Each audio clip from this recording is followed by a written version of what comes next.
संसाधन मंत्री ने कहा कि बिहार से 3 करोड़ के करीब रजिस्टर्ड लोग पलायन करके विभिन्न राज्यों में रोजी रोटी कमाने के लिए आए हुए हैं और अनरजिस्टर्ड 4.5 करोड़ के ऊपर है। इतनी बड़ी संख्या में पलायन हो गया और इनको दिखाई नहीं देता है, इनका चक्षु दोष है। और इस तरह का सिगुठा उड़ाने का काम किया था। जब उनको जवाब मिला कि पलायन करवाने का काम 2005 के पहले के सरकार ने किया था और अब जो लोग पलायन किए थे उस समय में आज अपने गांव में दरभंगा में हवाई जहाज से उतर रहे हैं। अब 15 तारीख को पूर्णिया में हवाई जहाज से उतरेंगे और अपने गांव में आकर के अब अच्छा मकान बना रहे हैं और गांव में जो है अपना रहने का अब सोच रहे हैं जो लोग 2005 के पहले पलायन किए। आज बिहार से पलायन कौन कर रहा है? जो देश और दुनिया चलाने के लायक हमारा प्रोफेशनल और टेक्निकल एक्सपर्ट है, जिसकी जरूरत पूरे देश और दुनिया को है। आज मजदूर कोई पलायन नहीं कर रहा है। अगर एक भी मजदूर पलायन किया हो विगत कुछ वर्षों में तो एक भी उदाहरण अगर विपक्ष देगा तो हम इस बात को उसको जवाब देने का काम करेंगे कि आज मजदूरी के लिए कोई पलायन नहीं कर रहा और आज 500 रुपया के लिए और मजदूरी के लिए जो उस समय लोग जाते थे पंजाब हरियाणा में, आज अगर पंजाब और हरियाणा में आपका परिचय हो महाराष्ट्र में, आप फोन करके पूछिए कि क्या बिहार के मजदूर अब मिलते हैं क्या? वो लोग बोलेंगे नहीं, पता नहीं क्या हो गया, मोदी जी अनाज भी दे दिए और नीतीश कुमार ने जो है वहां पर इतना ना काम कर दिए कि अब बिहार का कोई मजदूर बाहर नहीं जा रहा, पलायन रुका है। हम हैं जेडीयू के कार्यालय में और हमारे साथ हैं जेडीयू के प्रवक्ता किशोर कुणाल साहब। आपका स्वागत है। जी धन्यवाद। किशोर जी, कल जो है वो बीजेपी में एनडीए के सारे प्रदेश अध्यक्षों का एक पीसी था जिसमें दिलीप जायसवाल जी ने कहा कि अब बिहार से जो है पलायन बंद हो गया है। अब दिल्ली मुंबई में खोजने पर भी बिहार का मजदूर नहीं मिलता है। इस बात से आप कितना सहमत हैं?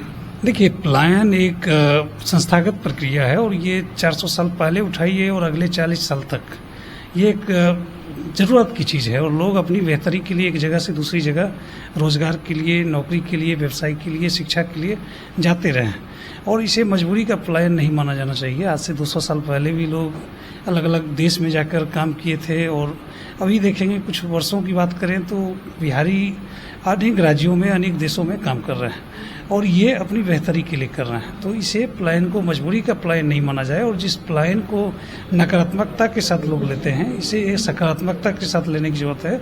और पलायन का एकमात्र उद्देश्य होता है बेहतरी, चाहे शिक्षा में बेहतरी की बात हो, रोजगार में बेहतरी की बात हो, व्यवसाय में बेहतरी की बात हो। और पलायन वाइस वर्सा चीज़ें हैं, मतलब इनफ्लो आउटफ्लो की बात मैं करूँ तो लोग यहाँ से बाहर भी जा रहे हैं और बाहर से लोग यहाँ भी आ रहे हैं। उदाहरण के तौर पे शिक्षक के रूप में कई राज्यों के लोग यहाँ पे नौकरी के लिए आए हैं, व्यवसाय के लिए भी कई लोग आते रहे हैं। तो ये पलायन एक स्वाभाविक प्रक्रिया है, इसको किसी तरह से नकारात्मकता के साथ देखना और उसे एक बोझ समझना मुझे लगता है सही नहीं होगा। नमस्कार, अभी हम हैं राष्ट्रीय जनता दल के कार्यालय में और हमारे साथ हैं राष्ट्रीय जनता दल के प्रवक्ता श्री एजाज अहमद साहब। सर, कल भारतीय जनता पार्टी की प्रदेश कार्यालय में एनडीए की सभी प्रदेश अध्यक्षों की एक पीसी हुई थी जिसमें दिलीप जायसवाल जी ने कहा कि अब बिहार में पलायन बंद है, अब बिहार से कोई भी मजदूर बाहर नहीं जा रहा है। जो 1990 और 2000 के दरमियान जो गए थे, जो बस गए हैं, वही लोग बाहर हैं। अब बिहार की ऐसी स्थिति हो गई है कि दिल्ली और मुंबई में बिहार का मजदूर मिल नहीं रहा है। इस पर क्या कहना चाहते हैं सर? क्या सच में पलायन बंद हो गई? देखिए, गोबेल्स के झूठ से भी अधिक झूठ दिलीप जायसवाल बोलते हैं और दिलीप जायसवाल जिस तरह की भाषा बोलते हैं ऐसा लगता है कि वो इस मामले में महारत हासिल किए हुए हैं। सबसे पहले तो दिलीप जायसवाल जी को बताना चाहिए कि वो किशनगंज मेडिकल कॉलेज वाला मामला सब कुछ शांत हो गया है क्या, और वो जिस तरह से अपने रोज़गार का मामला तय कर लिए हैं अपने ही माध्यम से, क्या उसी तरह का रोज़गार यहाँ पर मिलना शुरू हो गया है क्या कि जिसका जो संपत्ति है उसको हथिया लो? ये संपत्ति हथियाने वाले लोग हैं, ये दूसरे के संपत्ति पर नज़र रखने वाले लोग हैं, ये दूसरे के माल को अपना माल समझ करके हजम करने वाले लोग हैं, इसलिए इनसे उम्मीद आप नहीं कर सकते हैं बिहार की जनता और जनता के हितों का ख्याल रखने का।